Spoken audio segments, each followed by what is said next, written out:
네, 안녕하세요. 저는 생활과 윤리를 가르치고 있는 이성민입니다. 오늘은 생활과 윤리를 어떻게 진도를 나갈지, 그리고 첫 수업은 어떻게 진행이 되는지, 첫 수업을 통해서 앞으로 이제 수업을 어떻게 진행해 나가는지, 그거를 미리 아시는 게 좋을 것 같아서, 일단 첫 단원을 일단 수업을 진행할 것입니다. 그래서 이 수업이 맞으시다면 저를 선택하셔서 앞으로 생활과 윤리를 진도를 나갈 때 제가 도울 수 있도록 네, 연락을 주시면 감사하겠습니다. 저는 일단 생윤을 어, 학생의 입장에서 3년 연속으로 만점을 맞은 경험이 있습니다. 그래서 그 만점을 받은 경험을 바탕으로 앞으로 학생들이 결국 수능에서 만점을 최대한 맞으려면 어떻게 해야 되는지, 그게 최선을 다해서 문제를 푸는 것이 어떻게 이루어지는 것인지, 그거에 대해서 제가 노하우와 지식들, 스킬들 이런 것들을 최대한으로 다 제공을 할 것입니다. 그리고 이 제공을 했던 것이 작년에 9월 30일에 추석 있죠. 추석 때 이 방학 시즌을 통해서 그때부터 그 시작했던 9월 모의고사에서 4등급을 맞았던 중등고 미대 다니는 학생이 미대 그 준비하신 학생이 결국 수능 만점을 맞았던 경험이 있거든요. 그래서 그때의 경험 그리고 제가 학생으로서 만점 맞았던 경험들을 바탕으로 앞으로의 어떤 커리큘럼을 진행해 나갈 테니 앞으로 이 점을 염두에 두셔서 어떻게 문제를 푸느냐, 특히 기출 분석을 어떻게 하느냐, 거기에 중점을 둬서 진도를 함께 나가면 좋을 것 같습니다. 네. 자, 이제 진도를 나가겠습니다. 오늘은 실천 윤리학이랑 윤리학의 분류를 일단은 진도를 나갈 텐데요.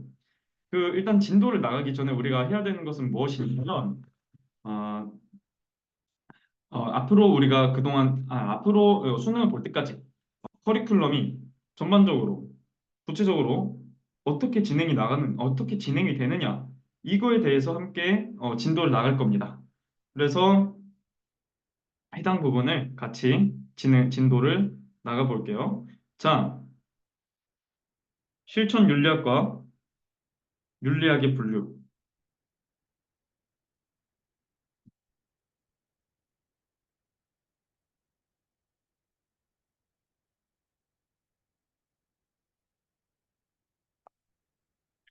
자, 일단 진도를 나가겠습니다. 커리큘럼을 진행을 하겠습니다.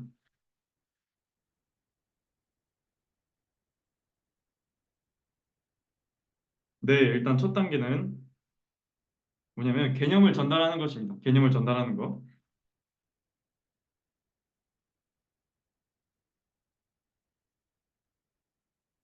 개념을 전달하는 것인데, 나는 이 개념 안에는 무엇이 있느냐? 그러니까 생활과 윤리를 보통 틀리는 이유, 보통 어려워하는 이유는 결국 첫 번째는 우리가 알아야 하는 사실들을 전반적으로 모르기 때문에 일어나는 일들인데요. 생활과 윤리에서 우리가 알아야 되는 지식이 무엇이 있느냐라고 하면 결국 교과서, 기출, 이 EBS, 이 연계교재입니다. 교육과정평가원 그 사이트에 들어가면 거기 나와 있는 시험 범위는 정해져 있습니다. 이건 쉽게 말하면 기간이 긴 결국 내신 시험을 준비하는 것인가? 라는 생각이 들 정도입니다. 그래서 저는 이때 개념을 전달할 때 이 5종 교과서를 진도를 모두 나갈 것이고요. 그리고 이 기출 문제들, 평가원만 기출 문제입니다. 이때 기출 문제는. 그래서 이 평가원 기출 문제들에 있는 중요한 사실들, 그리고 쟁점들, 이거에 대해서 전반적으로 일단 정리를 할 거예요. 자, 그리고 이거는 쟁점은 사상가들끼리 또는 어떤 윤리학의 어떤 입장들끼리 서로 대비되는 지점이라든지 공통되는 지점들, 그 부분들이 결국에는 이 쟁점으로서 분류되는 것이죠. 자, 그리고 여기서 중요한 거는 자, 두 번째로 우리가 생연에서 어려워하는 이유는 어, 선지만 분석하기 때문입니다. 선지만 분석하는 건데요. 우리가 문제를 풀 때 기출 문제를 풀면은 대부분의 학생들이 최근 기출은 다 풀거든요. 근데 그 기출 분석을 어떻게 하는지도 제일 중요한데, 기출 문제의 선지만 보지 말고 제시문까지 봐라입니다. 제시문이 매우 중요하게 생각을 하셔야 돼요. 예를 들어서 2023년에 수능 그 문제에서 동양윤리가 킬러 1등이었거든요. 킬러 1등인데, 그때 문제는 당일년도 2023년도 9월 모의고사 평가원 있잖아요. 거기 기출 제시문에 있는 그 워딩, 그 문장이 그냥 그대로 나와 있었던 그 내용이거든요. 근데 학생들이 그때 유교를 도교윤리라고 착각해서, 아니 도교를 유교윤리라고 착각을 해가지고 판단해서 문제를 틀려서 1등이 됐어요. 그럼 뭐냐? 거기서 우리가 뽑아내야 될 건 뭐예요? 결국 기출 제시문까지 매우 중요하게 생각을 해야 되는 거다. 특히 당해년도 6, 9월 그리고 바로 그 전년도 수능 문제에 있는 기출 제시문들이랑 선지들을 하나하나 꼼꼼히 분석할 필요성이 있겠구나. 이거에 대해서 우리가 알 수 있다는 것이죠. 자, 그래서 여기 안에 있는 내용은 기출에 대해서 선지, 이거는 사실들이나 쟁점은 보통 선지에서 나오죠. 근데 거기서 우리가 알아가야 되는 것은 무엇이냐? 기출 제시문까지 포함입니다. 기출 제시문까지. 따라서 기출 제시문, 교과서, 그리고 선지에서 나온 쟁점, 이 쟁점은 보통 선지예요, 선지. 그러니까 우리가 보통 검증이 된 것들 있죠. 그쵸? 검증이 된 것들. 우리가 평가원에서 검증이 되어야 진짜 검증이 된 거거든요. 그거에 대해서 이게 보통 선지들인데 그거에 대해서 미리 정리를 하는 과정을 거칠 것입니다.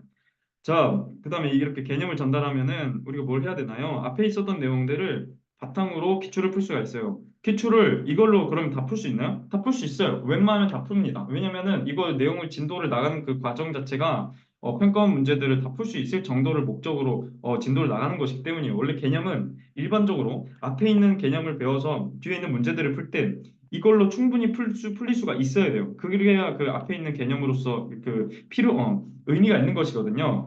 그래서 이걸로 일단은 기출 분석을 진행을 합니다. 근데 이 기출 분석을 진행을 할 때 중요한 것은 여기서 사실 이게 제일 중요한 이 꽃이라고 생각해 주면 되는데요. 이 기출은 평가원이고 기출 분석을 할 때 저는 작년에 제 제자도 그렇고 만점인 제자도 그렇고 저도 그렇고 저는 3년 동안 다 만점을 맞았었던데 그것도 자랑은 아니지만 그럴 때 항상 제가 느꼈던 것은 항상 모르는 문제가 나왔다는 것입니다. 모르는 선지가 나왔어요. 그럼 어떻게 해야 돼요, 선생님? 어떻게 해야 되는가? 그러니까 어떻게 해야 모르는 문제도 시험장에서 최선 다해서 문제를 풀 수 있는가? 그거에 대해서 논리적인 분석을 통해서 논리적인 어떤 전달을 통해서 우리가 해결책을 찾는 것이죠. 자, 그래서 그걸 어떻게 하느냐? 첫 번째는 가장 중요한 것들은 이 기출 문제의 제시문과 선지의 유기적 연결성을 바탕으로 기출 분석해야 돼요. 뭐 기출 문제 당연한 거니까 보면은 제시문과 선지가 유기적으로 연결되어 있어요. 특히 수능 같은 경우가 이 정도가 매우 심한데, 제시문은, 뭐, 이게 뭐, 무조건이다라고 보기는 어렵을 수 있지만, 이 수능 같은 경우는 우리가 공정성이 요구되는 시험이기 때문에, 지식의 많고 적음이나 깊이에 따라서, 그것을 바로바로 이렇게 성적을 내는 거, 그게 결정되는 거, 이것들은 조금 지양되는 경향이 있어요. 그것은 무슨 말이냐면, 제시문을 바탕으로 논리적으로 독해를 했다면 선지에서 충분히 판단할 수 있을 정도로 최대한 문제를 제시문과 선지의 유기적 연결성이 있도록 문제를 낸다는 것이에요. 그러면 이거는 어떤 것을 시사하냐면 우리가 문제를 풀 때 선지를 판단할 때 모른다. 그럼 어디로 가야 돼요? 뭐예요? 모른다. 여기 문제 풀고 있어. 근데 몰라. 모르면 어떻게 해야 돼요? 내 뇌로 가야 돼요? 뇌로 간다는 게 아니에요. 어디로 간다? 바로 그냥 위로 눈을 올려서 간다. 제시문을 통해서 선지를 추론해야 되니 제시문에 그 뭐죠? 근거가 있겠구나라고 신뢰를 하면서 접근을 하는 거예요. 근데 이거를 미리 접근을 해야 되는 거죠. 그렇죠. 시험장에서 이걸 접근하는 거는 매우 갑자기 안 하던 거를 하는 거니까 매우 긴장을 하게 돼요. 그러니까 우리가 어떻게 해야 된다? 제시문이랑 선지의 유기적 연결성을 기존의 기출 문제를 분석할 때 미리 풀고 분석을 하면서 그거를 연결하면서 우리가 공부를 해놔야만이 수능에서 그게 체화됐던 것이 발동되면서 바로 문제를 풀 수 있다는 것이죠. 풀 가능성이 맞출 가능성이 높다는 것이에요. 자, 두 번째는 뭐냐면 어, 상대적 대리법에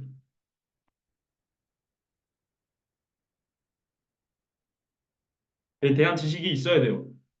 상대적 대리법은 무엇이냐면 제가 작년에도 그 수능 시험 볼 때 그 직전에 제가 학생들한테 좀 쪽지를 줬었는데 거기 안에 있는 내용이 뭐였냐면 최근 그 수능이나 6월, 9월 내가 평가원 그 내가 지금 너네한테 보내드렸으니 그리고 공통적으로 나오는 문제들이 있다. 뭐냐면 공리주의는 상대적이다, 조건적이다. 그러나 칸트의 의무로는 무조건적이다, 절대적이다. 정응 명령이 도덕 법칙이 그 조건적이다, 무조건적이다. 이 부분이 되게 문제로 많이 나온다. 그러니 이 부분 특히 공리주의니까 누가 나오겠어? 싱어 또 벤담, 밀 이 부분들이 그 조건 상대, 무조건 절대 이 부분이 나오겠구나라는 것이 바로 나왔어요. 그래서 당해년도 국제원조에서 싱어 파트에서 정언 명령이다 이런 부분이 나왔거든요. 이건 당해년도 그 기출에서 나왔던 트렌드가 반영이 된 것이죠. 근데 이거는 어떤 것이냐? 우리가 상대적 대리벌을 아는 것은 이 시험에서 인문인 윤리학, 이 실천윤리학인 이 생활과 윤리에서 되게 중요한 것이다라고 보시면 돼요. 그래서 절대적이나 이걸 반대말은 뭐죠? 상대적이다. 그리고 뭐뭐 해야 한다. 뭐뭐 해야 한다의 반대말은 뭐예요? 하지 않아도 된다. 지금 뭐 안 해야 된다 뭐 이렇게 좀 들리는데 하지 않아도 된다. 그러니까 우리가 해야 한다의 반대말은 도네부투예요. 여기서 반대말은 뭐냐면 이 두 상황이 모든 상황을 설명할 줄 알아야 돼요. 우리가 선지를 판단할 때 2번이 헷갈려. 절대였네. 절대적이다. 아니면 뭐뭐 해야 한다. 이렇게 판단이 돼요. 그러면은 이게 O인지 X를 판단하려면 얘가 O라는 거는 해야 한다죠. X는 하지 말아야 된다가 아니에요. 하지 않아도 된다예요. 해야 한다랑 하지 않아도 된다가 모든 상황을 설명할 수 있어야 돼요. 아시겠죠? 절대적 아니면 뭐예요? 무조건 상대적이죠. 됐죠? 그래서 완전히 대립어 되는 거, 모순적으로 대립이 되는 거, 이 내용들이 모든 거를 설명할 수 있는 거, 이런 것들이 결국은 상대적 대립어고 그런 것들을 미리 알아야 아무래도 문제를 풀 때 훨씬 더 효과적이에요. 아시겠죠? 절대적, 상대적, 해야 한다, 하지 않아도 된다, 뭐 무조건적, 조건적, 뭐 이런 것들이 있죠. 그래서 선지가 헷갈리네. 그러면 뭐예요? 절대냐, 상대냐? 어? 둘 중에 뭐가 가까울까? 구분 기준이 있죠? 기출이라든지 EBS라든지 교육청도 있을 수 있지만 교과서라든지 이게 다 있잖아요. 시험범위에 있는 것들은 다 알잖아요. 이게 다 알면은 내가 모르면 남도 모르겠지. 이런 근거 있는 자신감이 생겨요. 이게 결국엔 그 대범함이 사실 수능에서 헷갈릴 때 용기 있게 문제를 딱 풀어서 만점을 맞게 하는 거거든요. 그러니까 그거 할 때 공부 다 했는데도 어렵다 논리적으로. 그러면 이게 절대냐 상대냐. 이거는 절대 상대를 묻는 거구나. 이렇게 해서 상대적 대립어 뭐에 더 가까울까 해서 찍어도 최선의 답을 찍는 것이라는 거죠. 그래서 이거를 같이 공부를 하고 제가 이거 관련해서 지식을 좀 정리를 했던 거를 할 거를 좀 마저 좀 더 할 거. 정리한 거를 앞으로 드릴 거예요. 드리고 나서 그걸 적용하는 거에 바로 우리가 기출문제에서 기출분석을 하는 그 단계라는 것이죠. 자, 됐죠? 자, 기출분석을 한다. 하고 나서 뭐 해야 돼요? EBS를 연결. EBS 연계교재 분석을 한다. 이것도 연계교재를 분석을 할 때도 우리가 알아야 되는 것은 무엇이냐면 보통 우리가 EBS 풀었어 안 풀었어 이거 뭐예요 보통? 문제 풀고 그냥 OX 점검하고 왜 틀렸는지 왜 맞았는지 이런 것들 그냥 분석하고 넘기죠. 자 그러면은 한계가 있어요. 어떻게 한계가 있느냐? 앞에 있었던 기출 문제랑 한계가 똑같이 존재한다는 것이죠. 뭐냐면 기출 제시문까지 봤던 것처럼 EBS도 뭐다? 제시문도 봐야 돼요. 자료 플러스에 있는 문제들이 특히 중요해요. 그쵸? 됐죠? 법의 충실성의 한계 내에서, 법의 존중 한계 내에서, 법의 경계에 대해서, 뭐 이런 것들 있잖아요. 작년에 나왔던 뭐 시민불복종. 이런 것들은 수능 EBS 수특 수한 다 나왔었고, 특히 제시문에서 다뤄지는 부분들이었단 말이에요. 그러니까 그 부분을 좀 더 신경 써야 된다는 것이죠. 그래서 이거는 또 아니면은 그 칸트, 베카리아경, 그거는 인도주의적 동정심에서 나온 것이다. 그거는 법의 왜곡 궤변이다. 뭐 이런 내용이 나오거든요. 교정특정에서 새롭게 작년에 나왔는데 그 부분은 뭐예요? 좀 중점적으로 자료 플러스에서 다뤄졌던 부분이죠. 그러니까 자료 플러스를 좀 더 꼼꼼히 공부하고 그게 매우 중요하다라는 것이죠. 그래서 이거는 재시문 분석이 시행될 필요성이 있다라는 것이고 그 전에 그냥 제가 미리 분석했던 거를 그냥 성질들 있잖아요. 쟁점들, 중요한 쟁점들 좀 앞으로 그동안 좀 배웠었던 거에서 좀 이거랑 좀 다르게 새롭게 나왔던 내용들 뭐 이런 것들 있잖아요.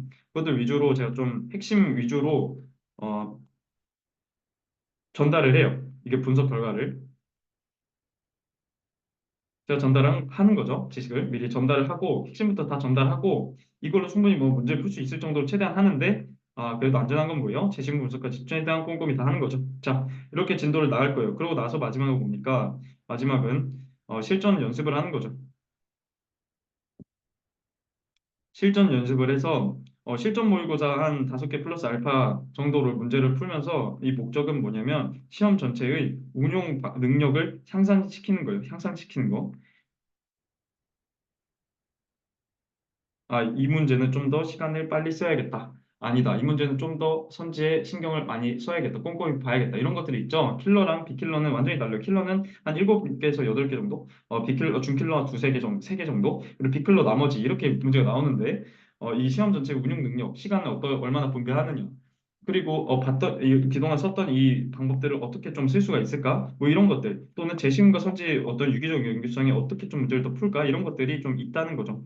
그리고 이 실전 연습 안에 좀 엔제도 풀면 좋은데 이 엔제 안에 뭐가 있냐? 교육청이 여기 있어요. 그러나 이 교육청 문제들은 우리가 기출문제집에 이거는 사실 선생님들이 내는 것이지 그 교수님들이 내는 게 교수님들이 내는 것이 아니기 때문에 교수님들이 내는 이 평가원 기출이 기출이고 이 교육청은 당일연도 기출 제외하고는 웬만하면은 엔제로 좀 최대한 최근 걸 좀 어느 정도 풀면 좋다라고 일단 권고하는 편이에요. 근데 우선순위는 EBS랑 기출을 비교해서는 완전히 현저히 딸려요. 아시겠죠? 근데 당일연도 교육청은 좀 풀자. 당일연도 교육청은 이거는 좀 필수적으로 풀되 이거 외에 이거는 좀 필수다. 이건 뭐냐면 2024년 3월, 4월, 7월, 10월 뭐 이런 것들 있잖아요. 이런 것들 문제 다 푼다라고 생각을 해주시면 되고 이거 외에는 엔제로 일단 최근 기출을 좀 웬만하면 푼다. 3개년에서 5개년. 그래서 문제를 좀 적용하면서 문제 푸는 거를 연습을 하는 것이죠. 자, 됐죠? 그래서 우리가 앞으로 이런 커리큘럼을 따라서 문제를 풀 것입니다. 참고로 이거 교과서 왜 있냐? 이거 좀 질문 있을 수도 있는데 제가 현역일 때 10월 모의고사에서 갑자기 레오폴드가 대지를 경제적 이용으로 쓸 수 있대. 경제적뿐만 아니라 심리적, 윤리적 뭐 이런 것들이 있었거든요. 근데 그때 당시에 애들이 보통 EBS만 풀었어요. EBS 수능 수완에서 이런 내용 없었는데 하면서 이렇게 틀려버렸어요. 이거 경제적 아니야 이렇게 판단해버렸어요.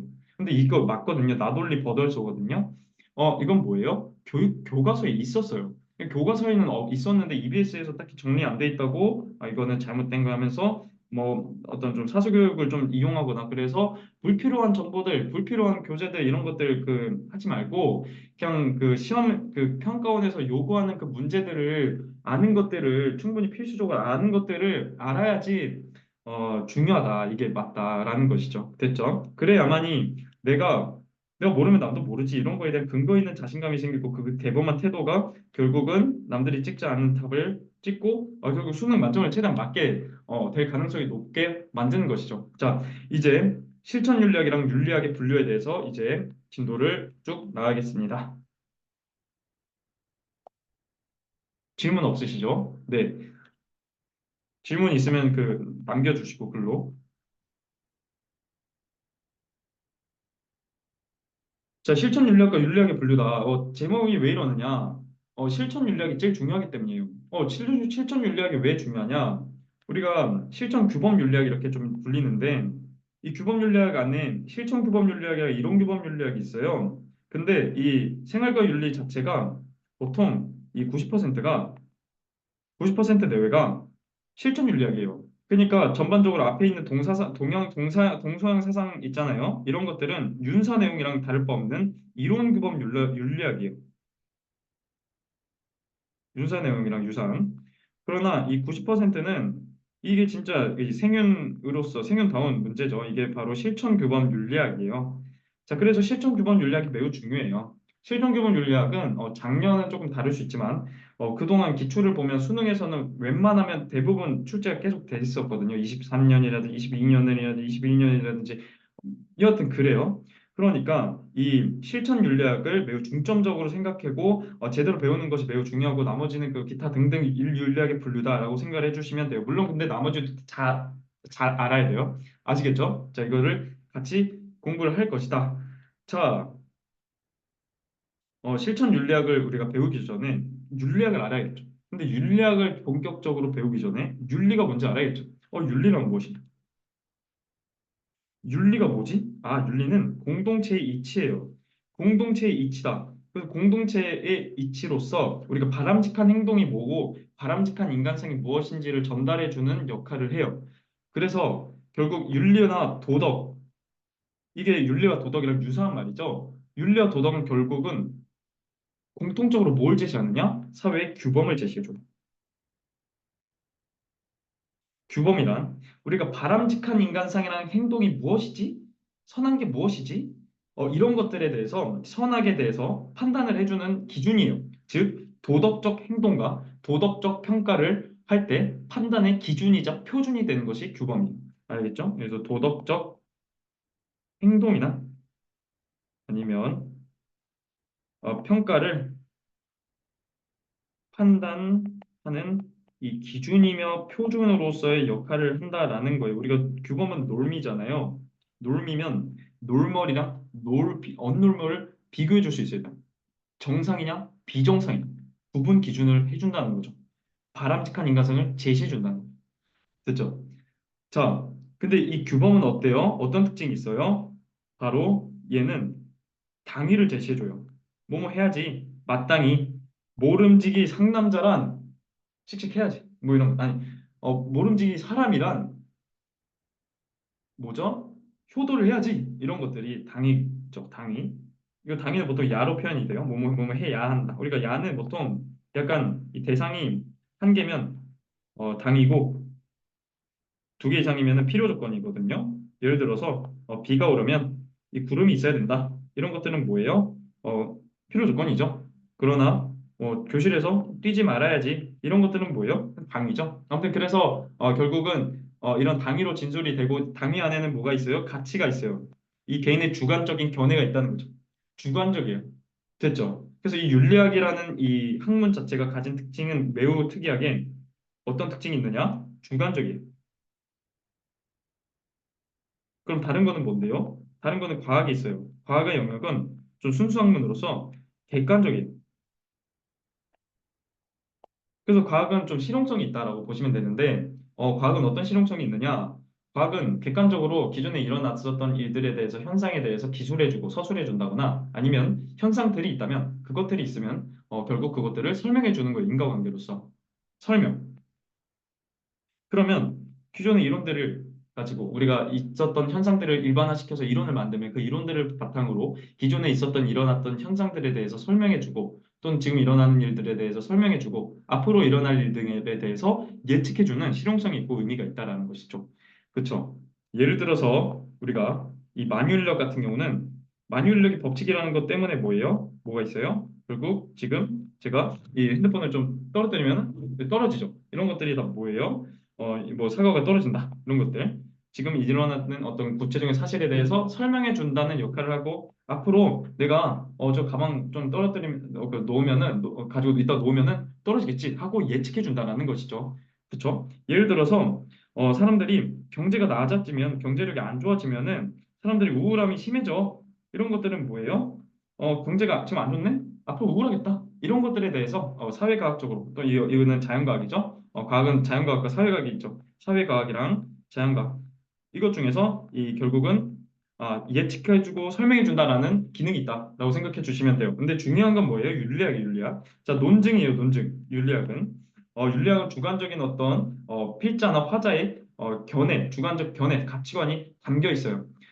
그리고 윤리학은 어떤 기능이 있냐? 과학과 달리 주관적이기 때문에 어떤 당위를 제시해 주기 때문에 결국은 이 사회가 결국은 혼란이 있을 수 있거든요. 도덕적으로 문제가 생길 수 있어요. 왜냐하면 인간이 아무리 선하다고 해도, 아무리 이타적이라고 해도, 결국은 이 육체를 가진 어떤 한계가 있는 존재들이기 때문에, 결국 이 육체를 통해서 욕망이 있고, 이 욕망이 너무 과도하게 분출하면 결국 사회가 사람들끼리 갈등을 일으키게 되고, 사회가 혼란스럽게 돼요. 그럼 개인한테도 삶이 안 좋겠죠. 그럼 이런 이 사회 혼란을 조금이라도 막고자 또는 예방하고 방지하는 것이 뭐예요? 규범을 제시해 주는 것이죠. 그래서 이 윤리학은 그런 특징이 있고, 주관적인 어떤 가치, 당위를 제시해 주면서 그거를 논증해 줘야 돼요. 뭐뭐뭐뭐 해야 돼. 왜냐하면 뭐뭐뭐이기 때문이야라고 하면서 결론에서 전제를, 아, 전제에서 결론을 충분히 뒷받침할 정도로 논증이 돼야 된다라는 거예요. 논증은 다른 말로 여기서 정당화랑 추론이랑 툴이랑 이런 말로 쓰여요. 메타윤리학이랑 이론유기법 윤리학에서 이런 키워드가 있을 거예요. 그러니까 이런 것들은 다 논증 이렇게 생각을 해주시면 돼요.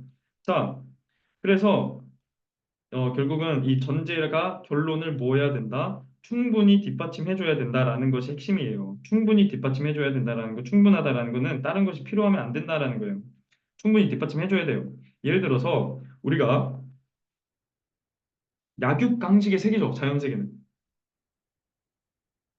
자연은 강한 자가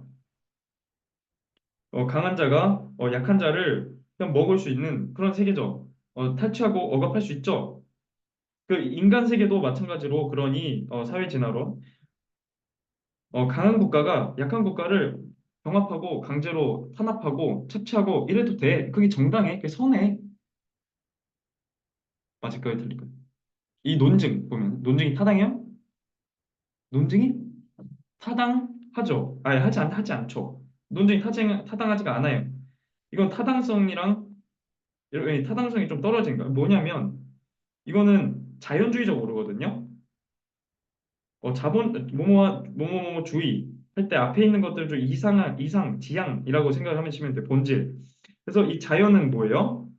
자연은 그냥 객관적인 사실로서의 자연인데 이걸 좋다고 보는 거예요. 지향해야 된다는 거죠. 예를 들어서 자본이 짱이라는 거죠. 그렇죠? 돈이 짱이라는 거예요. 그러니까 이 자연주의적 오류는 결국은 이 객관적 사실에서 주관적 당위를 그냥 바로 도출해 버려요. 그러니까 사실에서 당위를 그냥 바로 추론해 버려요. 이거는 충분하지 않아요.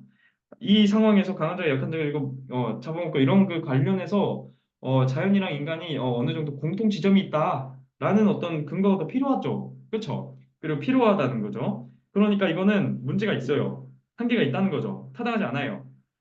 근데 뭐가 있냐면 우리가 동물 복제가 있어요. 근데 나는 약간 공리주의자라서 최대 다수가 최대 행복했으면 좋겠어. 그래서 그건 좀 다른 말로 유용성이 되거든요. 내가 공리주의자인데 유용성이 선이야. 근데 동물 복제를 해볼까? 동물 복제하면 하니까 동물 복제에서 복제된 장기들이 있으니까 사람들한테 유용해. 최대 다수의 최대 행복이야. 유용성이 선이야. 최대 다수의 최대 행복이 선이야. 그러면은 뭐예요? 동물 복제는 뭐예요? 동물 복제는 선이다. 동물 복제하자라고 얘기할 수 있겠죠. 그렇죠? 이런 것들은 뭐예요? 아, 또 유용성이 선이야. 이렇게 됐죠. 이건 뭐예요? 소크라테스는 사람이야. 근데 이제 보니까 사람은 죽어. 그러니까 결론은 뭐예요? 소크라테스 죽어. 이거죠. 유용성 선이야. 동물복제 유용성이야. 동물복제 선이야. 이렇게 얘기를 딱 해준다는 거예요. 이거는 뭐죠? 연역적으로 증명을 할 수 있는 우리가 어떤 윤리적인 판단을 하는 어떤 논증의 방법이에요. 됐죠? 그래서 이것들은 충분히 뒷받침하죠. 근데 이거는 한계가 있다라는 거예요. 다른 게 필요하다. 자, 됐죠? 그래서 이런 것들이 논증이다라고 생각을 해주시면 되고 이런 것들이 이론규범 윤리학이랑 메타윤리학에서 계속 언급이 된다라고 생각을 해주시면 돼요. 그리고 그래서 지금까지 봤던 윤리학은 무엇이다? 규범 윤리학이다. 이 규범 윤리학은 아까 말씀드렸던 대로 놀미기 때문에 정상과 비정상을 구분하는 기준이에요. 도덕적 행동과 판단의 구분 기준이에요. 표준이에요. 자, 이거는 어떤 점이 좀 있냐면 우리가 이 말씀드렸던 대로 이 도덕을 판단을 해요. 평가를 하든지 판단을 하든지 판단에 안에 평가를 좀 포함을 시키면 되는데 도덕 판단을 하기 위해서 필요성을 인정한다. 어떤 필요성을 인정하느냐? 어떤 필요성을 인정하느냐? 도덕 원리 또는 규범 또는 체계, 규범의 체계 뭐 이런 것들이 필요하다라는 거를 어떤 얘기를 한다라고 보시면 돼요. 도덕 원리라는 거는 도덕적인 어떤 선택을 할 때 판단의 기준이자 표준이 되는 것들이에요. 예를 들어서 우리가 의무론의 정언 명령 또는 선의지, 칸트는 행위가 의도가 좋아야 돼. 동기가 선해야 돼. 순수하게 선의지를 가지고 순수한 의지. 도덕 법칙이 진짜 옳다는 그 이유만으로 경외심, 와, 그 존경심, 그 당연히 지켜야지 의무의식 그걸로 이거 착한 행동을 해야지 어떤 결과적으로 나한테 좋겠지 이런 어떤 게 아니라는 거죠. 예를 들어서 유용성, 선의지 이런 것들이 뭐예요? 최대 다수, 최대 행복 이런 것들이 뭐예요? 도덕 원리요. 어, 도덕적으로 바람직하지 않느냐에 대한 판단의 기준이죠. 표준이라는 거죠. 이게 원리예요. 아시겠죠? 도덕 원리다. 자, 이런 것들은 다른 말로 결국은 도덕 원리를 제시함으로써 바람직한 행동이나 뭐죠? 인간상을 제시해줘요. 분자는 공익을 추구해야 되지 사익을 추구하지 않는 것이 돼. 분자다워야 한다. 뭐 이런 것들이 있겠죠. 효도를 해야지. 뭐 이런 것들. 자, 그리고 그래서 하고자 하는 것이 뭐냐면 이 도덕 문제를 해결을 하는 것을 지향을 해요. 도덕 문제를 해결하는 것을 지향한다. 아까 말씀드렸던 대로 사람들이 살다 보면은 결국은 아 뭐죠? 결국에는 좀 혼란스러울 수 있다. 결국은 갈등이 일어날 수 있다. 그거에 대해서 문제를 해결할 수 있고 그리고 좀 도덕적으로 딜레마적인 상황이 있거든. 딜레마 같은 상황이 있는데 이걸 해도 사람을 죽고 이걸 해도 사람이 죽어서 어떻게 판단해야 되지? 이런 것들이 있어요. 아무튼 그런 것들에 대해서 판단의 구분 기준이 되기 때문에 문제를 해결해 줄 수 있다는 거죠. 자, 이제 첫 번째는 그래서 우리가 그동안 계속 배울 이론 규범 윤리학. 그동안 우리가 윤리학이라고 아는 그 상황에서 좀 전형적으로 우리가 배우는 게 바로 이 이론 규범 윤리학이에요. 이론 규범 윤리학. 이론 규범 윤리학이다.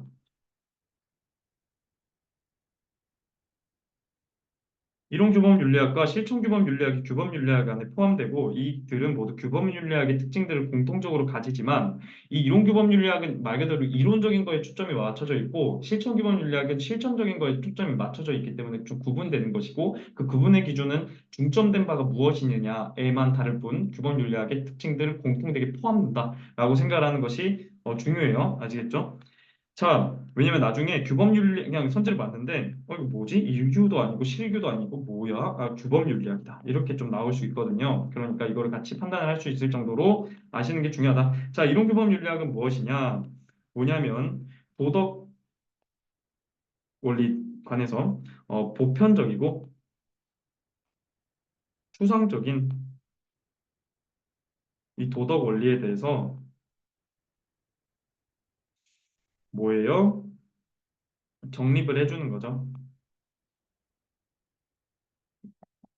그리고 뭐냐면 이 정립에 초점이 맞춰져 있다는 거예요. 자, 그리고 뭐가 있냐면 도덕 원리의 이론적 체계와 정당화 이거에 완전히 초점이 맞춰져 있다라고 보시면 돼요. 예시를 한번 들어볼게요. 자, 이거 유명한 예시인데 기차가 있어요. 기차가 있는데 브레이크가 고장 났네. 5명 있네요. 1명 있네요. 어디로 가야 돼요? 일로 가야죠. 그렇죠. 이게 바로 이 공리주의의 이론교범 윤리학인 공리주의의 어떤 도덕 원리를 기준으로 선택을 한 거예요. 도덕 원리, 이 공리주의 도덕 원리는 뭐예요? 이 공리주의 도덕 원리는 뭐예요? 유용성이에요, 유용성. 최대 다수에게 최대 행복을 주는 거. 그래서 결국은 선택을 하는 거죠. 이게 선택의 판단의 기준이고 표준이라고 얘기했어요, 도덕 원리가. 자, 근데 그 칸트는 어떻게 할까요? 의무론. 이 의무론 안에 칸트는 뭐냐면 정언 명령이 있어, 도덕 법칙. 예를 들어서 그렇게만 하지 마라. 또 뭐죠? 살인하지 마라, 무고한 사람 죽이지 마라, 뭐 이런 것들이 있겠죠. 그러면은 뭐 인간을 수단화하지 마라, 인간을 수단화만 하지 마라 이런 것들 있죠. 그러면 어떻게 해야 될까요? 어디로 가야 될까요? 몰라요. 좋아요. 그 정답이 맞아요. 몰라요. 맞아요. 몰라요가 정답이에요. 그러니까 뭐냐면 도덕 원리 여기서는 정언 명령, 즉 선의지 이런 것들이거든요. 정언 명령은 도덕 법칙, 거짓말하지 마라 이런 것들에 대해서 무조건적으로 필연적으로 그냥 무조건 해야 된다라는 그 정언 명령이에요. 선의지 이런 것들은 아까 말씀드렸던 대로 도덕 법칙이 옳다, 선하다. 그래서 그 존경심, 외경심 그거만으로 마땅히 지켜야 되니까 하고자 하는 순수하고 선한 의지. 그리고 이 의무의식 이걸 바탕으로 해야지 하고 의무의식을 바탕으로 실천을 해야지 결국 그 행위가 도덕적인 가치가 있다는 거죠. 다른 어떤 그 행위 결과를 기준으로 막 이렇게 하면은 결국 내가 어떻게 될지 모르니까 행동이 결국은 그런 건 너무 가변적이다라는 거죠. 그 기준이 되게 아무튼 그래서 얘네는 뭐다? 행위의 동기예요.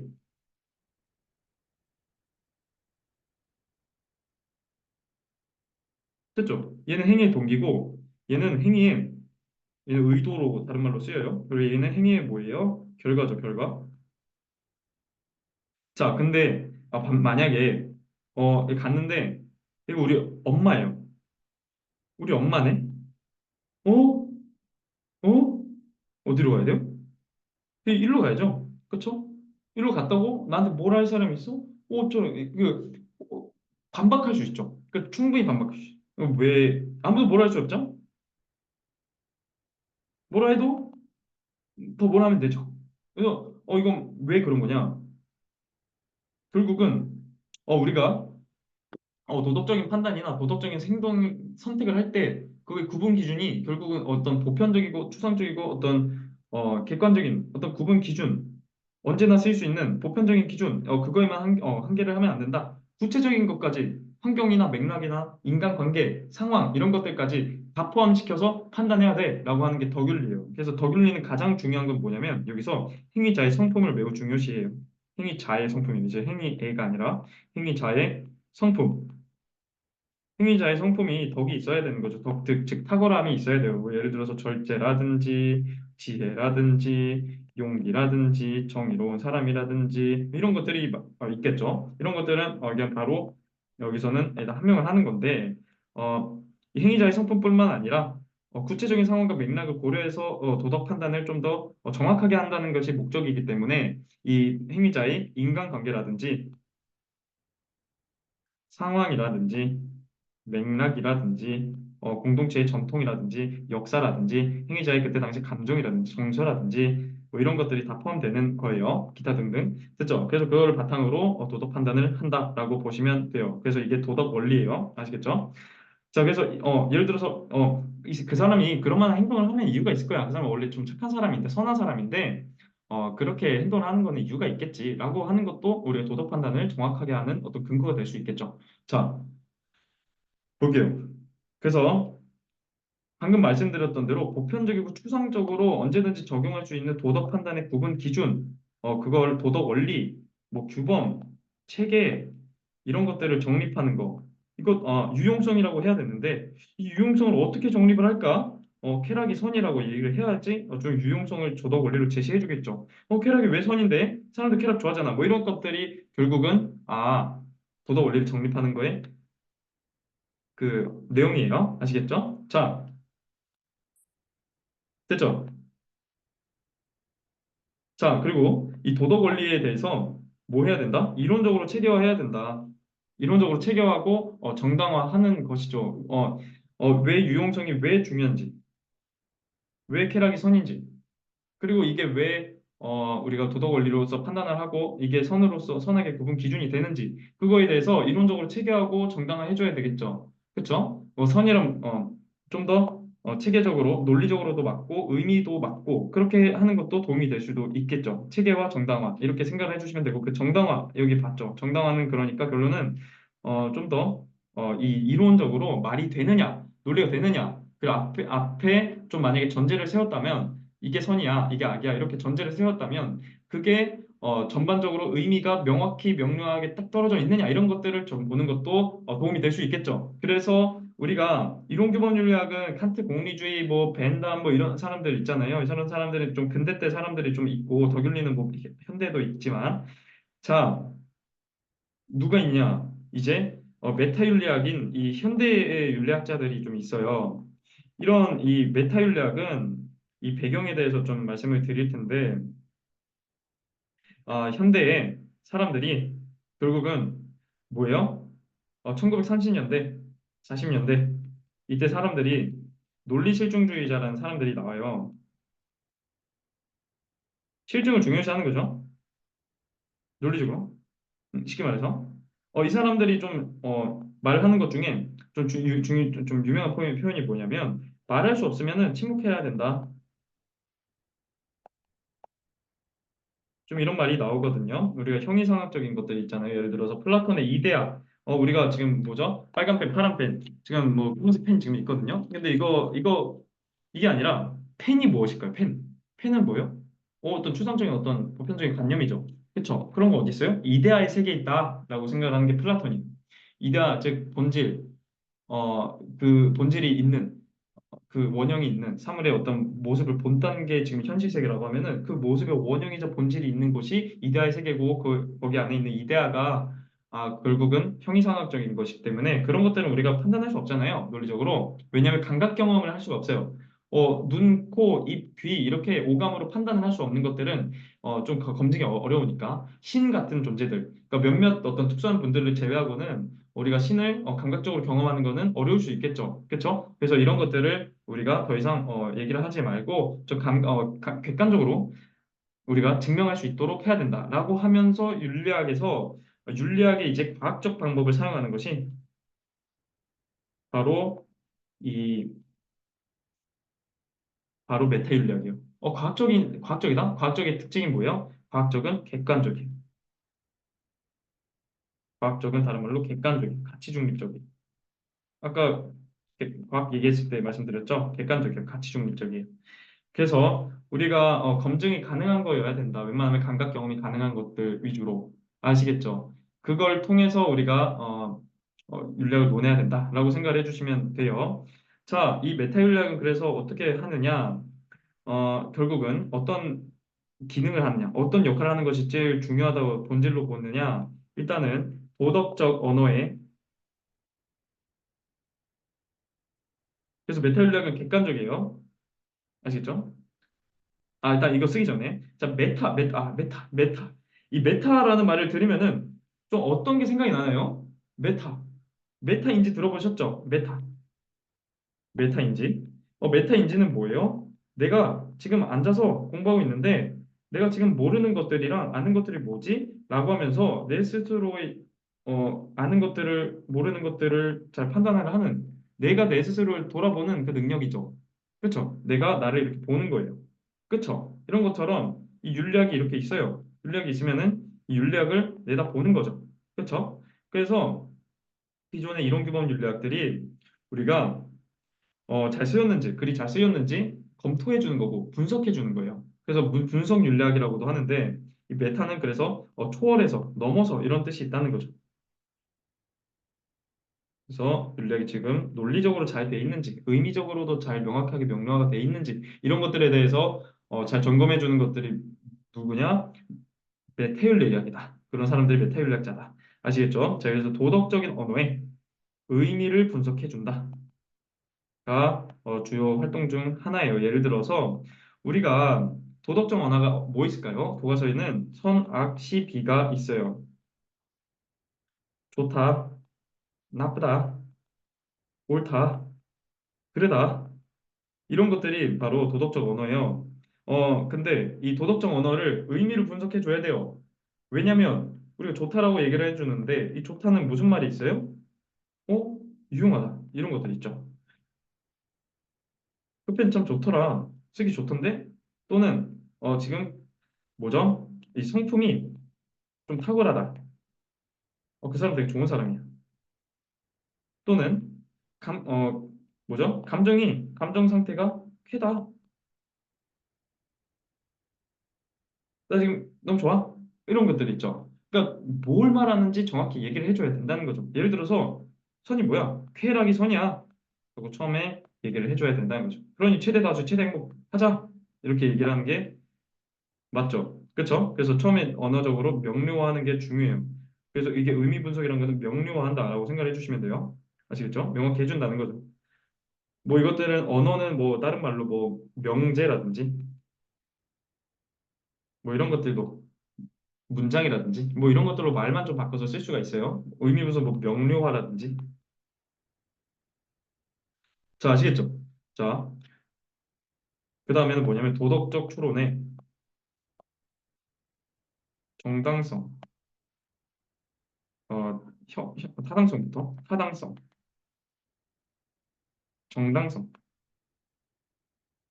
이거를 분석해줘요. 아시겠죠?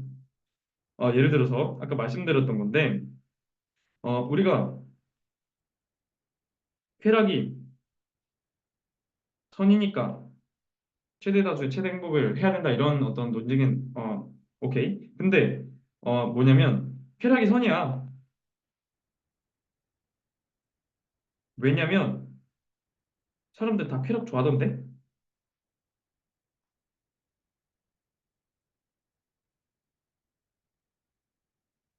근데 이건 뭐예요? 아까 말씀드렸던 것처럼 이게 말이 돼야 돼. 뭔가 타당해야 안 타당해. 뭘까요? 이거는 뭐예요? 자연주의적 오류예요. 어,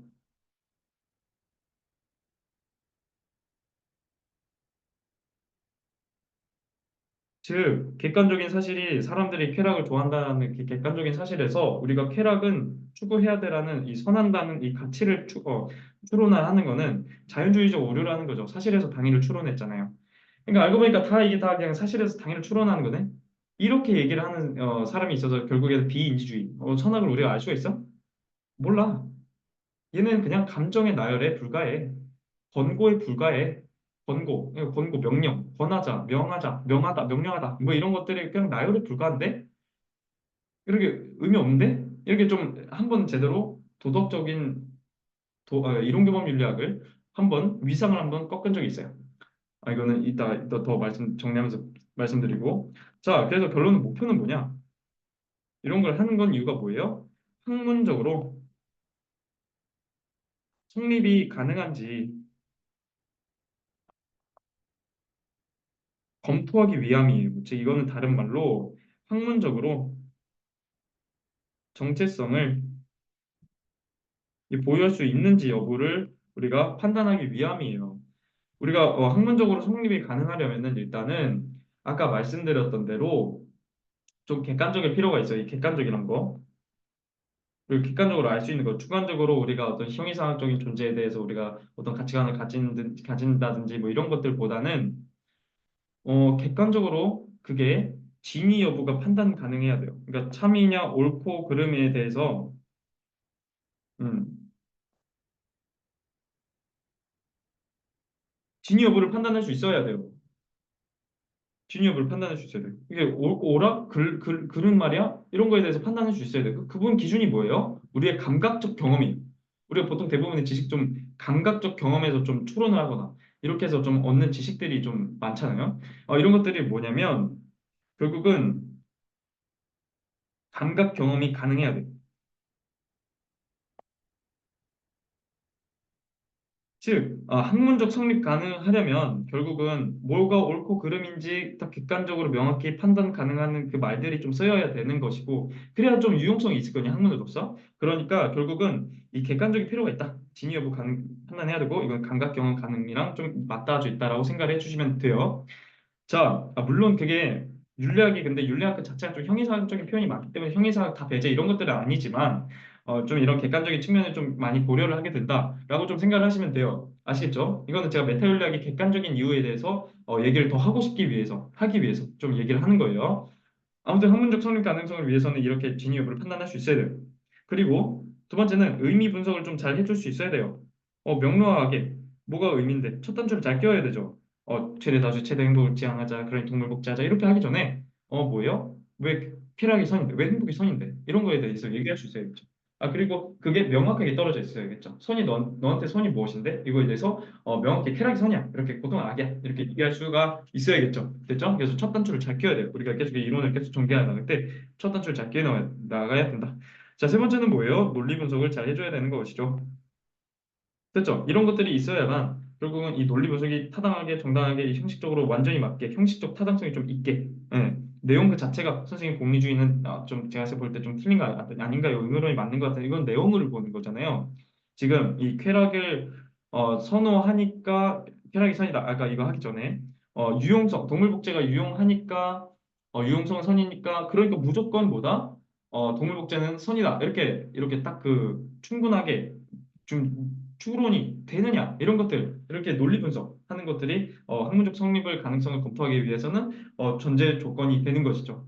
됐죠? 그래서 이렇게 객관적인 특징을 가진 메타윤리학은 이런 어떤 측면들 때문에 결국 한때 방금 우리가 이론 규범 배웠잖아요.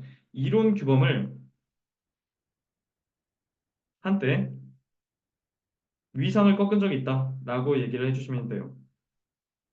교과서에 있기 때문에 말씀드린 거예요. 위상을 꺾은 적이 있다. 아시겠죠? 이게 다 보니까 거의 다 자연주의적으로 오류던데? 뭐야? 이렇게 보시면 돼요. 이거는 어떤 말이냐? 즉, 뭐냐? 감정이나 권고에 나열에 불과하다. 감정, 그냥 혐오 표시다. 악한 거 나쁜 거야. 하면서 나열에 불과. 표현에 불과.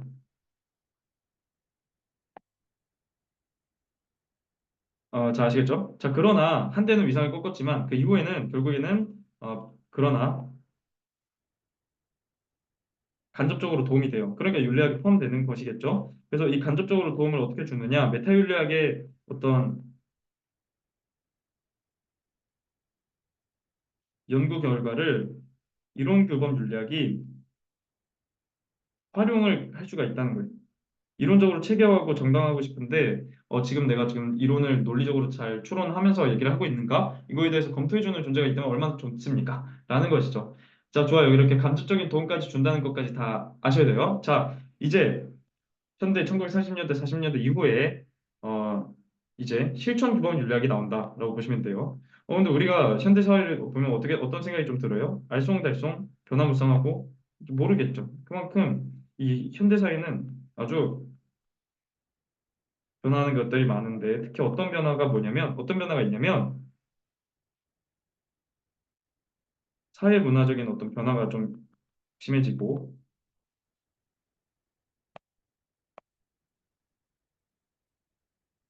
그리고 뭐예요? 중요한 건 뭐냐면 과학기술 발달이 급격해졌어요. 예를 들어서 핵무기 그동안 없었는데 핵무기 사용할 수 있으면 핵무기 한번 터뜨리면은 거의 시공간적으로 거의 시간 그 공간이 후쿠시마 터지면은 뭐예요? 거기 한 150년, 200년 잘 못 쓰게 됐죠. 그렇죠? 그리고 공간적으로도 그 핵무기 한번 터지고 방출되고 그러면은 다른 누수되고 막 다른 어떤 다른 지역이나 다른 국가에도 영향을 미칠 수가 있겠죠. 그렇죠? 그래서 이런 것들이 과학기술이 발달되는 어떤 특징들인데 과학기술이 그만큼 힘이 세요. 그래서 요나스라는 어떤 책임윤리학자는 뭐라고 했냐면 그동안 우리가 지금 지니고 있었던 당위적인 거, 책임을 우리가 져야 되는 거 이런 것들을 좀 더 범위를 늘려가지고 미래 세대나 다음 환경이나 이런 것들까지 다 우리가 이런 존재들까지 다 우리가 그냥 책임을 지자라고 얘기를 했던 사람인데 이 요나스가 그런 맥락에서 우리가 파악을 했던 것이 요나스의 책임 윤리는 이후에 제가 좀 구체적으로 얘기를 할 거예요. 뭐냐면 오늘 말고 요나스는 그래서 이 과학기술의 발달에 대해서 윤리학의 공백을 일단은 꺼내 들어요. 윤리학의 공백이라는 건 무엇이냐면 과학기술의 발달 속도는 시간이 지날수록 계속해서 기하급수적으로 발달해요. 이게 과학기술의 발달 속도예요. 그러나 이걸 따라잡기 위해서 윤리를 내우고 윤리를 따라서 법을 통해서 규제를 하고 이런 거의 어떤 속도, 특히 윤리적인 어떤 문제 해결 속도, 윤리학의 문제 해결 속도는 시간이 지날수록 그 급격한 격차를 벌이게 돼요. 그러니까 이거는 과학기술의 발달 속도랑 뭐예요? 윤리학의 문제 해결 능력은 점점 더 격차가 벌어지고 있다는 거죠. 이게 바로 윤리적 공백이에요. 그래서 이 말은 다른 말로 하면은 기존의 윤리학, 특히 이론 규범 윤리학이죠. 또는 이론 윤리학의 이론들 이런 것들이 다 뭐다? 한계가 있다라는 거예요. 이론 규범 윤리학만으로는 뭐다? 문제 해결을 하는데 윤리적인 문제를 해결하는데 실질적으로 좀 할 때 한계가 있더라. 그럼 결국 뭐 해야 돼요? 뭐 해야 돼요? 다른 곳이 있어야 되겠죠. 그래서 뭐냐면 예를 들어서 낙태는 기존에 못했다가 있게 됐죠. 안락사도 못했다가 할 수 있게 됐어요. 그럼 이런 거에 대해서 낙태 살인 아닌가? 태아는 사람인가 근데? 이런 것들에 대해서 과학적인 지식이 좀 필요하죠. 그쵸? 이런 거에 대해서 지금 쌤들은 뭐라고 생각하고 있겠지? 식물과학은 뭐 어떻게 생각하지? 교황청은 좀 어떻게 생각하지? 이런 어떤 사실과학적인 지식까지 좀 어느 정도 필요해요. 과학적인 지식. 됐죠? 안락사도 마찬가지죠. 좋아요. 그래서 이거를 좀 더 구체화시켜서 얘기를 하면은 우리가 어, 윤리학의 현실에 이제 이 배경이고 이제 내용인데 이제 현실에 또는 실생활에 윤리 문제에 대한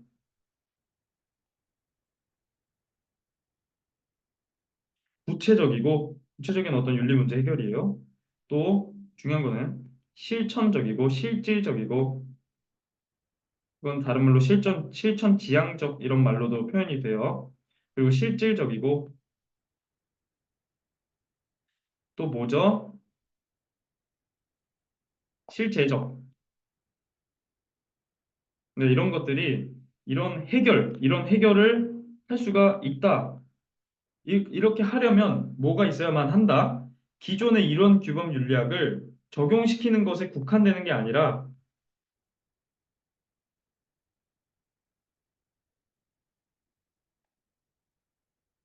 이건 다른 말로 응용이에요. 그래서 이게 원래는 응용 윤리학도 맞아요. 응용 윤리학이라고 불려요. 됐죠? 이런 걸 처음에 써요. 낙태? 공리주의. 공리주의적으로 옳은데? 이런 것들. 처음에 써요. 동물복제?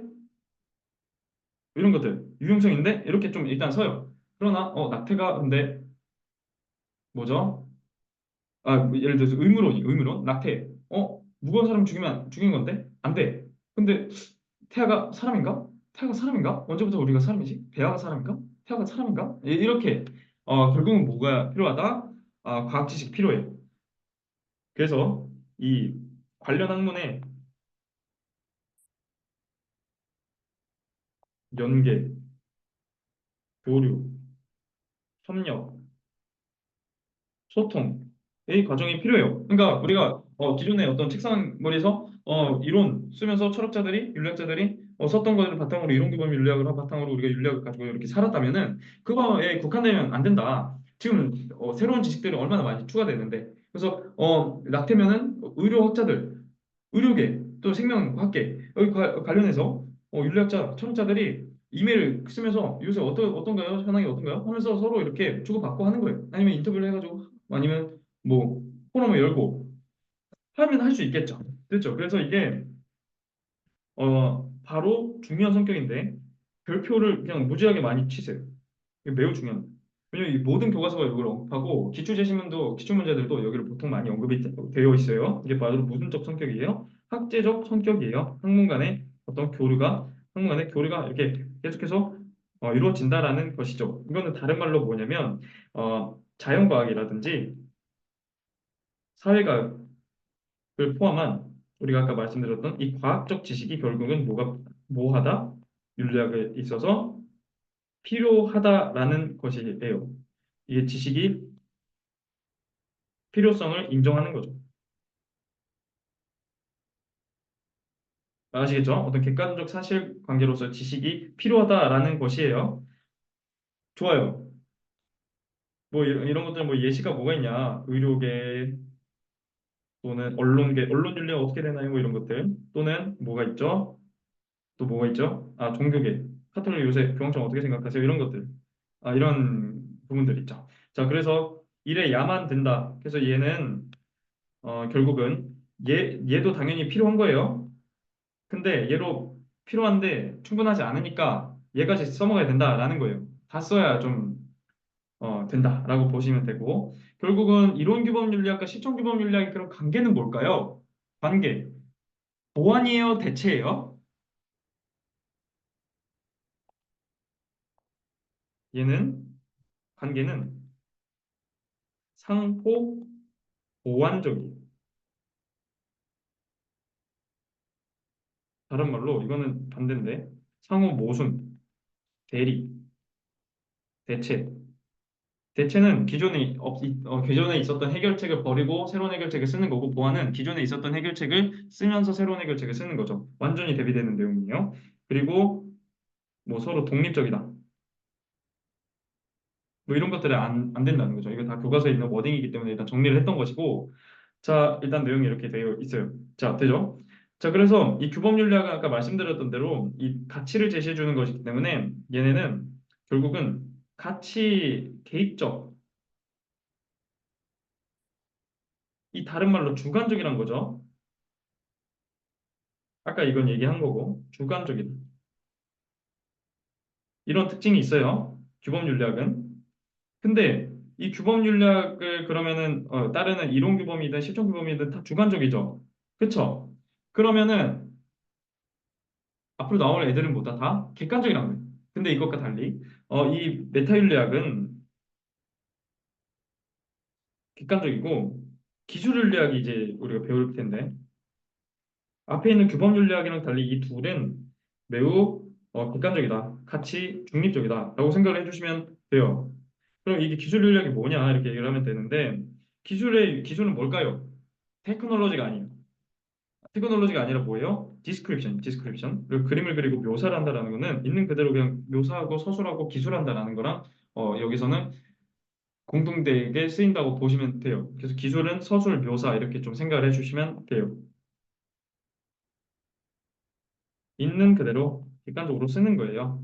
얘도 객관적이에요, 특히. 그래서 얘는 어떤 거냐면 어떤 좀 내용이냐면 기술인리학은 좀 도덕적인 어떤 현상이나 문화나 관행 요새 뭐 어떻게 하고 있어? 일부 일처제 하고 있어? 일부 다처제 하고 있어? 이런 문화들 있잖아요. 이런 것들에 대해서 그냥 객관적으로 얘기해주고 아니면 그 문화들이 있으면은 현상이 있으면은 두 가지 이상 있으면 설명도 해주고 이런 것들이 사실 이 기술 윤리학이에요. 그래서 어떤 목적을 하는 것도 있냐면 사실 서구 사회 외교를 왜 이렇게 발달했지? 서구 사회랑 서구 사회가 아닌 어떤 문화의 어떤 특징이 뭘까? 서구 사회는 왜 발달했을까? 뭐 이런 것들을 좀 찾는 것도 그 과정에 있었죠. 됐죠? 자, 그래서 기술 윤리학은 어떤 내용을 하느냐, 어떤 것을 역할을 하느냐, 이 도덕적 현상이 있어요. 이거는 관행이랑 문화와 다른 말로 쓰이고 이거에 객관적 기술을 해줘요. 이거는 다른 말로 서술해주고 묘사를 해주죠. 또 만약에 도덕적 현상이 두 개가 이상 있다. 이것들 간에 그러면 얘는 인과적으로 결국은 설명을 해줘요. 그래서 이전에 문화인류학에 좀 포함되는 그냥 사회과학에 어떤 포함되는 것으로 볼 수도 있고 이래서 좀 논란의 여지가 있었던 거라고 생각해 주시면 되는데 이건 뭐 과정 이렇게 또 쓰일 수가 있어요. 뭐 인과관계 과정. 자, 예시를 볼게요. 예시. 뭐냐면 우리가 원시사회가 있어요. 원시사회. 어떤 A라는 섬이 있어요. 반대로 뭐가 있죠? 서구사회가 있어요. 이들을 보니까 문화가 얘네는 식인풍습이 있어요. 서구사회는 없죠. 그리고 일부 다처제나 일처다부제 이런 것들이 아이고 얘는 있어요. 있고 그리고 얘는 없어요. 아 뭐냐? 그럼 왜 그런 걸까? 라는 게 좀 얘기가 나오고 싶죠. 그냥 이렇게 그냥 비교적으로 그냥 기술하고 서술해 주는 것들은 그냥 도덕적 현상의 객관적 설명이에요. 아시겠죠? 객관적 설명. 그리고 이걸 왜 일어나느냐? 이거에 대해서 설명을 해주는 게 앞으로 나오는 인과적인 설명인 거죠. 그래서 왜 그런 거냐면 얘네는 사실 생존 때문이야. 생존율을 높이기 위함이야. 예를 들어서 누군가가 죽었어. 누군 죽었는데 어, 누가 죽었는데 그 시체를 가지고 사람들이 공동체에서 다 같이 나눠 먹어요. 그러면은 결국은 그 영혼이 다른 사람들 그 안에 포함돼 가지고 결국은 그 영혼을 우리가 같이 함께한다. 그래서 뭐 영생에는 좀 관련이 있다. 뭐 이렇게 좀 얘기해 주는 설명이 있어요. 또 일부 다처제, 일처 다부제. 예를 들어서 형이 죽었네. 형수를 어떻게 해야 돼요? 형사치수제. 그렇게 하면은 뭐예요? 그 공동체가 좀 더 생존율이 더 높아질 수 있겠죠. 그렇죠? 그러나 이 서구 사회는 뭐예요? 어떠냐면 이 기독교 문화가 있어요. 기독교 문화, 이 종교적인 문화가 있기 때문에 결국은 뭐예요? 식인폭력하지 말아야 되죠. 사랑해야죠.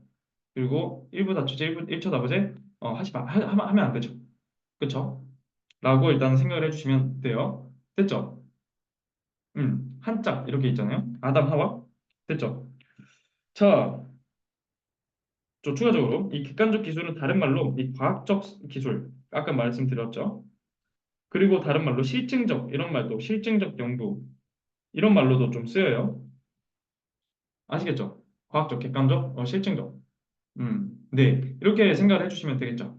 자, 근데 여기서 뭐 가치 평가를 하고 그런 건 아니에요. 오히려 얘는 합리적이다라고 얘기를 해줘요. 뭐 이거 어떻게 보면 판단일 수 있지만 어, 굳이 뭐 가치, 뭐 선, 악, 시, 비 이런 것들에 대한 어떤 가치를 들이밀고 그러진 않아요. 아무튼 그렇죠.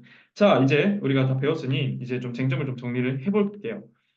일단은 이 윤리학은 크게 규범 윤리학이 있고 규범 윤리학이 아닌 것들이 있겠죠. 이 규범 윤리학에 포함되는 것들은 뭐예요? 이론 규범 윤리학이 있고 실천 규범 윤리학이 있겠죠. 규범 윤리학이 아닌 것들은 메타 윤리학이 있고 결국은 뭐죠? 예, 기술 윤리학이 있겠죠. 자, 이런 것들을 얘기하기 전에 규범 윤리학이랑 규범 윤리학이 아닌 것의 어떤 그 구분 기준은 뭘까요? 뭐냐면 얘네는 뭐예요? 같이 중립적이죠? 아니 개입적이죠? 그래서 얘네는 주관적이고 가치가 개입적이에요. 그러나 얘는 뭐예요? 객관적이죠. 그러나 얘는 그러므로 같이 중립적이죠. 자, 그래서 이걸로 구분 기준하면 돼.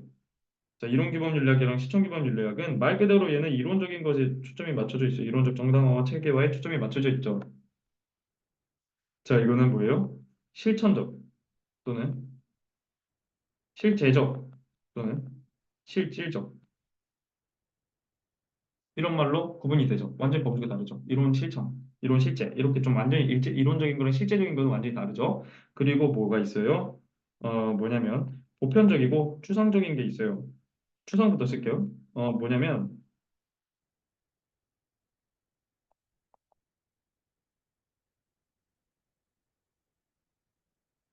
추상 보편 이건 반대 뭐예요? 추상의 보편 구체예요, 구체. 추상적인 어떤 도덕 원리를 정립해주고 그거를 좀 이론적으로 체계화하고 그런 거에 좀 초점이 맞춰져 있다면 그리고 보편적이에요 그거는. 근데 보편은 원래 좀 보편이랑 좀 특수 이렇게 좀 나와 있는데 여기서 어떤 교과서의 어떤 그 내용들은 추상 보편의 반대가 좀 구체로 이렇게 일목요연하게 좀 요약이 되어 있고 구체적인 거 실존 규범 윤리는 구체적인 어떤 윤리 문제에 대한 도덕 문제 해결이잖아요. 그래서 구체, 추상 보편 이렇게 딱 그 범주가 딱 묶여 있어요. 근데 왜 이렇게 깔끔하게 범주가 묶여져 있죠? 규범 윤리학이라는 이 공통 범주가 있기 때문에 결국은 이렇게 깔끔하게 묶여져 있어요. 그러나 이 규범 윤리학이 아닌 것들은 이건 객관적인 어떤 특징만 공통될 뿐 뭐가 있어요? 메타 윤리학은 기술 윤리학은 결국 그 공통된 범주가 따로 있지 않아요. 그래서 얘네는 뭐다?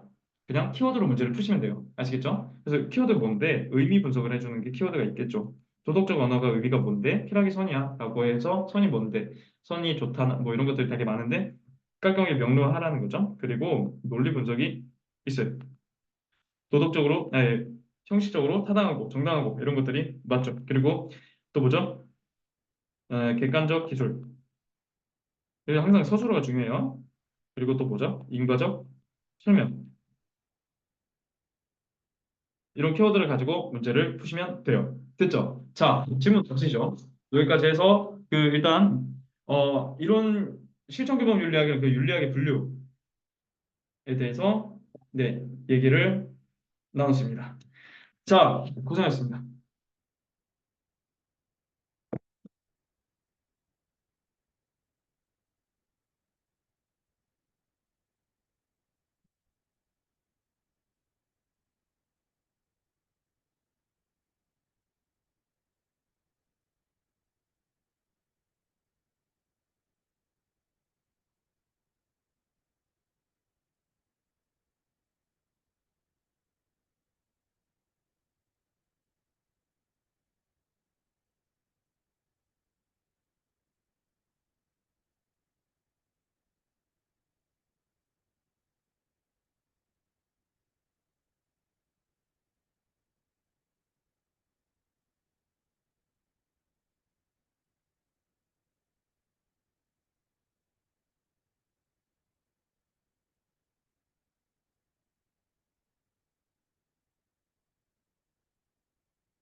자, 이제 기출 제시문을 볼 텐데, 그 보기 전에 제가 아까 좀 말씀드렸던 것 중에서 좀만 더 보고 싶은 것이 있는데 뭐냐면, 아까 이론규범윤리학과 실천규범윤리학의 그 관계를 봤죠. 그래서 아까 뭐냐면, 상호 보완적, 그리고 유기적도 써주세요. 그리고 상호 모순, 대체, 대립, 그리고 뭐죠? 독립적, 이런 것들. 이런 것들 아니다. 이렇게 해서 딱 그 대비가 됐던 것들 봤죠. 그리고 이론규범윤리학이랑 또 어디랑 좀 웃기냐면 메타윤리학. 메타윤리학은 메타윤리학이 한때 이론규범윤리학을 위상을 한때 꺾은 적이 있지만 그렇지만 결과적으로는 간접적으로 도움이 되는데 간접적으로 도움이 되는 이유는 메타윤리학이 이론규범윤리학한테 그 뭐죠? 연구 결과를 활용시킬 수 있다는 거죠. 이론규범윤리학이 메타 연구 결과 활용관.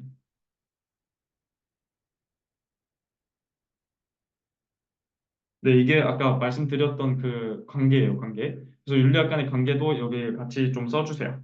네, 써주시면 좋아요. 자, 좋아요. 제가 이제 그래서 보면은 이제 기출 제시문을 볼게요. 기출 제시문은 그냥 14년도 최근 그냥 그러니까 생활과 윤리 이제 태어난 그 시점이죠. 그때부터 언제까지? 그냥 최근 2023년까지 그냥 싹 다 그 가져왔으니까 다 일단 보시면 좋아요. 아시겠죠? 자.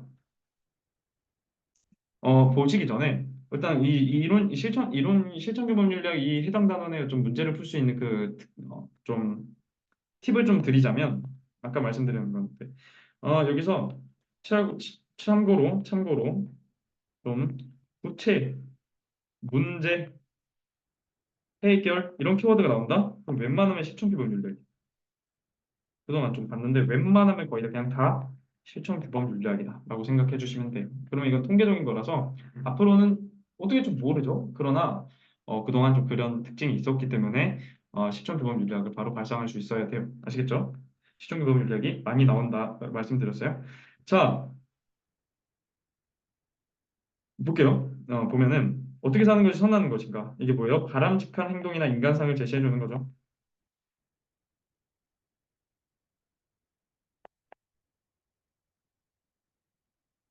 위기를 극복한다. 생태계 위기 극복. 이거 과학기술에 따라서 위기 극복하는 게 도덕 문제 직접적 해결, 이게 또 실질적 해결 이렇게 좀 해주시면 되죠. 도덕 문제의 어떤 실질적 해결.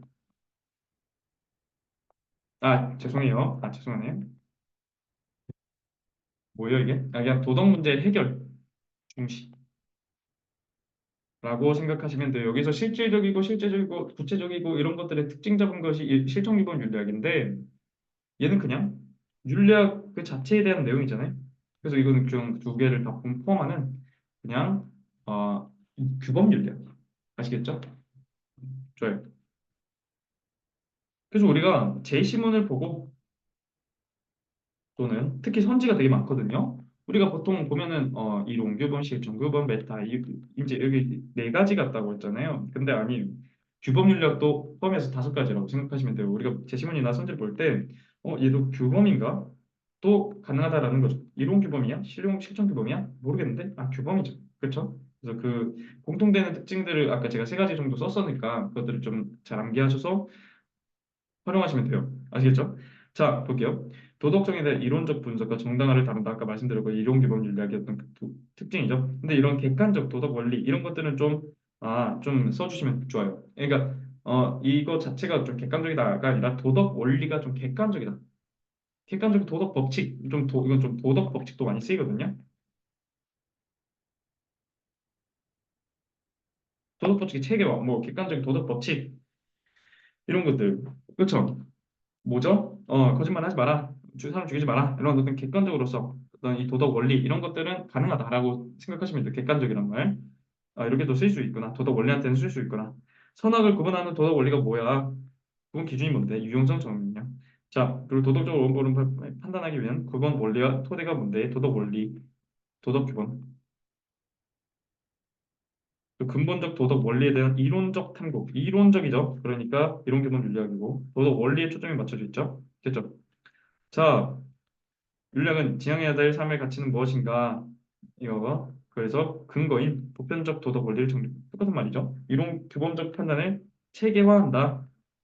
그리고 근거를 제시한다. 근거 제시 초점이 맞춰져 있다. 정립에 초점이 맞춰져 있다. 도덕 원리를 정립하는 데 초점이 맞춰져 있다. 판단 기준을 탐구한다. 행위 이론적 근거를 제시한다. 이론적 판단 기준, 도덕 원리 이거죠. 그러니까 맞죠. 됐죠. 그래서 맞는 거고. 자, 실존 규범률을 볼게요. 하늘의 별을 고찰하는 것이다. 이거는 뭐예요? 추상적이고 보편적이고 추상적인 걸 얘기하는 거예요. 그건 그러니까 뭐예요? 이거 이론 규범 윤리학을 얘기하는 거죠. 그거 아니라 발밑에 문제를 해보자 하는 것이다. 이게 바로 실천 규범 윤리학인 것이죠. 이게 구체적인 이 문제 해결을 중시한다는 거예요. 도덕 문제를 해결하는 것을 매우 초점이 맞춰져 있는 것이죠. 자, 오늘 실전적 영역에서 새로운 유형 문제, 실전적, 실전 지향적 이런 말로도 쓰인다. 자, 그리고 현실적 삶에 등장한 딜레마 해결, 도덕 딜레마 해결, 도덕 문제 해결, 구체적 상황. 그리고 아까 제가 현실의 실생활에 이런 것들만 썼었죠. 자, 그리고 새로운 의학 정보를 별표, 의학 정보를 고려하면서 구체적인 상황 문제에 적용. 이거 의학 정보를 고려한다 이 뭐예요? 학제적이죠. 학제적 성격. 새로운 과학 지식에 대해서 필요성을 인정을 하는 거죠. 도덕 규범을 구체적 문제 상에 적용한다. 구체적 적용, 응용. 이것도 다 우리가 같이 봤던 키워드예요. 뭐 이거는 읽어보시면 되고 똑같은 거 겹치니까 실천이 없는 이론은 공안의 실천이 중요하다는 거죠. 이게 실교예요. 그리고 이걸 잘 해야 된다는 거죠. 뭔가 좀 빠진 것 같은데 느낌이 잘하고 있는 거죠. 자 그리고 뭐 과학 기술은 기존의 이론만으로는 이게 충분하지 않다라는 거예요. 만으로는 어렵다 이거 충분하지 않다. 뭔가 필요하다. 뭔데? 결국은 실제 생활과 관련된 논리에 대한 윤리적까지 하기 위해서는 학제적 지식 이런 학제적 성격, 지식의 필요성 이런 것들이 좀 필요하다라는 거죠. 자, 과학기술의 극대도권 발전 뭐 이런 것도 얘기 나왔고, 그리고 도덕교범이나 원칙 탐구, 그래서 구체적 삶의 적용 뭐 이런 거 얘기했고, 선생님 이런 것들이 왜 나오냐? 이것도 되는 거죠. 규범 윤리니까.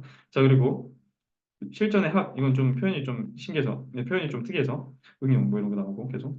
자, 이건 쭉 보시면 돼요. 겹치니까 실제적. 그리고 현안에 대한 규범적, 이거 규범 윤리학이니까 맞죠?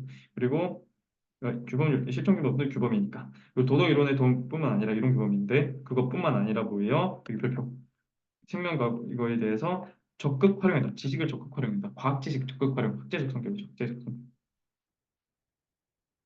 자 보면은 계속해서 쭉 내용이 있다. 그냥 비슷비슷하다라고 보시면 돼요. 그리고 여기도 내용이 유사하다. 구체적, 실질적, 실제적 뭐 이런 것들이 계속 나온다. 자, 외부 인력의 불경. 무엇을 해야만 하는가? 이거 당위의 문제. 주관적인 당위의 문제가 아니라 학문적으로 다룰 수 있는 것인가? 학문적인 성립 가능성이 하려면 뭐가 있어야 된다 했어요? 객관적이어야 된다. 객관적. 당위는 주관적이죠. 아, 이제 이해가 좀 되시죠? 됐죠? 학문적 성립 가능성을 하기 위해서는 어떤 객관적인 성질도 필요해. 또 의미 분석도 하고 논리 분석도 하고 그렇게 하고 객관적인 성질도 좀 감각 경험으로 우리가 딱 진리 여부 판단 가능한 이런 것들, 객관적인 것들라고 생각을 해주시면 돼요. 알았죠? 자, 선한 삶이란 무엇인가 묻지 말고 말이 참, 거짓의 여부를 알 수 있는 즉 진위 여부 판단 가능한 이게 과학적 명제라는 거예요. 객관적인 이게 객관적으로 하려면 이 객관적 과학적 이거 하려면 진위 여부 판단 가능 이거 하려면 뭐예요? 감각 경험 가능 이게 필요 조건인 필요 조건으로 좀 이어져 있다라고 보시면 돼요. 아시겠죠? 자, 그리고 학문적 정제적 확보 이런 것도 나오고 도덕 언어의 논리 이게 뭐예요? 학문적 성립 가능성 검토예요. 아까 말씀 썼던 거고 도덕적 언어의 논리적 명료화 이런 어떤 표현이 좀 익숙하지 않네 이런 것들을 밑줄 치고 잘 보시면 된다는 거죠. 그리고 도덕 판단이 단지 감정의 표현이나 명령일 뿐이므로 무의미하다라고 말이 나왔어요. 20세기 중반 뭐 논리 실증주의 뭐 이런 것들 설명드렸고 자 뭐냐면 메타인력은 인지주의랑 비인지주의가 있어요.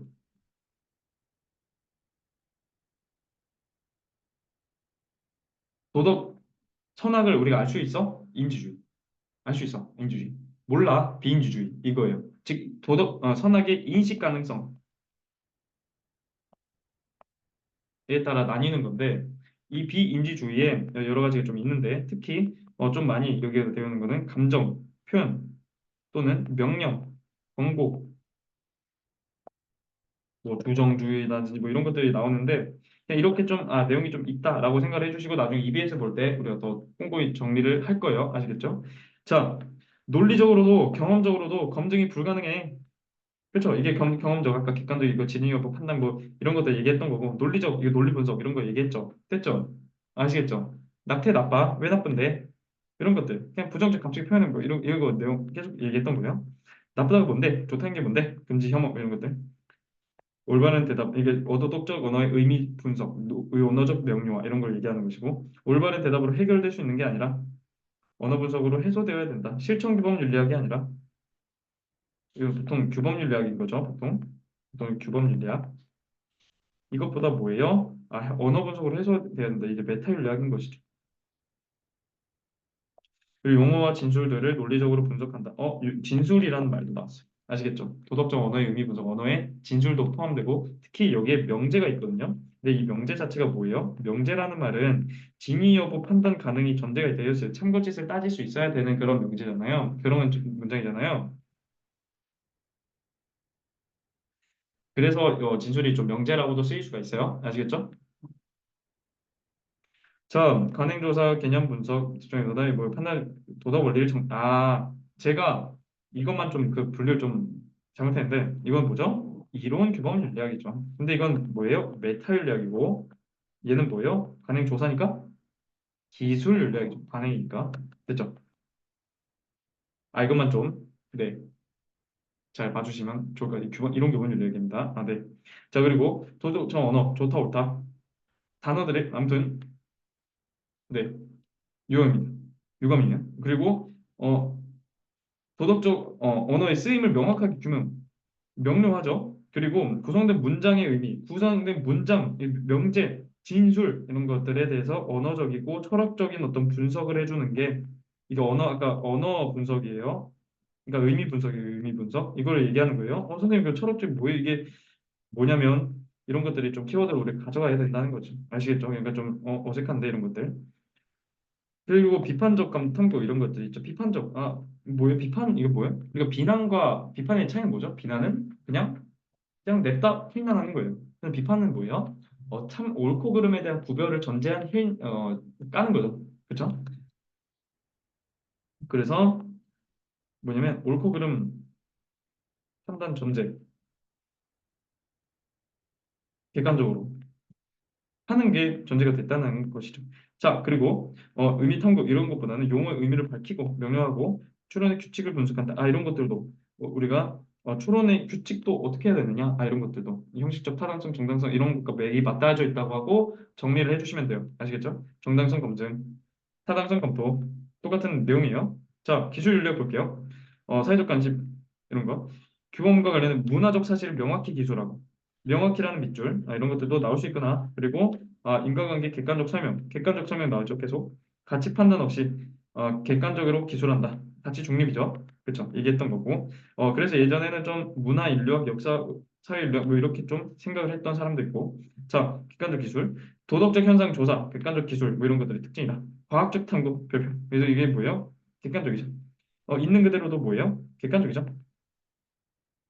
좋아요. 그리고 과학적으로 탐구 설명, 과학적으로 설명 이런 키워드가 요새 많이 좀 쓰인다. 2023년이에요. 근데 그래서 결국은 이런 좀 낯선 키워드들 이런 것들이 있으면 단권화해서 정리하시는 게 매우 좋아요. 그리고 이제 문제를 푸실 텐데 이 교과서도 보고 문제를 풀 때 항상 이렇게 기출 제시문이니까 기출 제시문이 이렇게 있어요. 그러면은 여기서 모르는 왜 이 특정 사상가 메타윤리학이면 특정 사상가를 발상하는 이 이유를 단어를 동그라미 치고 체크를 하고 좀 점검하는 게 좋아요. 그래서 우리가 나중에 해설을 보면은 이게 왜 메타인지 어디가 근건지 우리가 저 비교하면서 내가 못 본 것이 뭔지 알던 것이 뭔지 이걸 다 구분할 수 있겠죠. 그렇게 하는 게 숙제예요. 아시겠죠? 숙제 그 제가 문제 풀라고 일단 이따 말씀드릴 텐데 그렇게 문제 푸셔야 됩니다. 아시겠죠? 자, 이 기출 제출문 여기까지 하고 다음 이제 교과서로 넘어갈게요.